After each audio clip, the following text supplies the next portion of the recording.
When you start preparing for interview, you mostly search for the good content material for data structure and algorithms. And you have noticed many expert of data structure and algorithm always suggest one thing, and that is practice. But the point is what to practice and from where to practice and improve the concept in data structure algorithms and system design. You can't just directly go to the website, which is like an encyclopedia of data structure and algorithms, where thousands of problems are there. And eventually, this huge number of problems will decrease your confidence, and in fact, sometimes the candidate mostly confused from where to start. So, the practice doesn't mean you start solving one by one every problem, but you should know the techniques to solve many problems in DSA. Well, what is this techniques? Let me show you with example. Let's say you appear for interview and interviewer asks you one problem. So you are given an array where every number is repeating but only one number is non-repeating. Like in this case, all these numbers are repeating, only the number 5 which is non-repeating. And you need to find that one non-repeating number in O of n time complexity. It means only one traversal is allowed. So let's say you already solved this problem before because it's a very famous problem in interview room.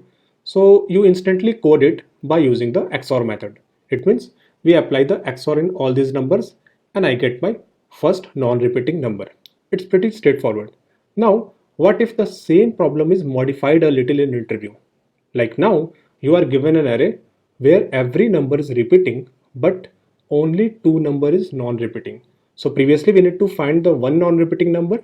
Now we need to find the two non-repeating number. Like in this case, we have 5 and 6, which is non-repeating in this array. So here also we need to apply the same XOR method, but with little twist. So the practice mean is by solving this problem, you will understand the tricks and techniques to solve similar problems. Like in these problems, you know the XOR is the method to solve this type of problems. Let's take another example. Let's say you already solve one problem of finding out the maximum sum subarray in an array. So basically you are given an array and you need to find the maximum sum subarray and you already solved this problem.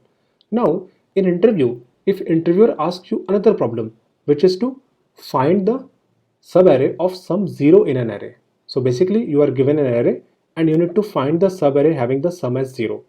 As you already know the tricks to solve similar problem, so 99% chances are there you can able to solve this problem and write the complete code within time. So techniques are there in every topic of data structure, not just array. Like let's say in case of graph, if you know BFS, that is the best first search algorithm, then you can easily able to solve lots of problems in graph which is based on BFS, like snake ladder problem, or let's say finding out all the connected ones in a matrix and many more. Similarly, in DP, that is dynamic programming, if you know the techniques to solve the problem of coin change, then all the problems in DP which lies on the same category of this problem, like let's say the subset sum problem or the partition problem and many more, can be solved easily. So the point is you need to understand the techniques by solving problems in different topics of data structure and algorithms. And the second point is you need to practice problem of similar categories. In this way, you can finish the DSA preparations within time. So in this course, we explain the techniques or the concept to solve problems with complete code, and we categorize the problem of similar types along with the assignments which is based on the same tricks. So we also provide all the assignment discussion as well. So those techniques will always be fresh in your mind. Same techniques also applied in system design and OOPS design problem.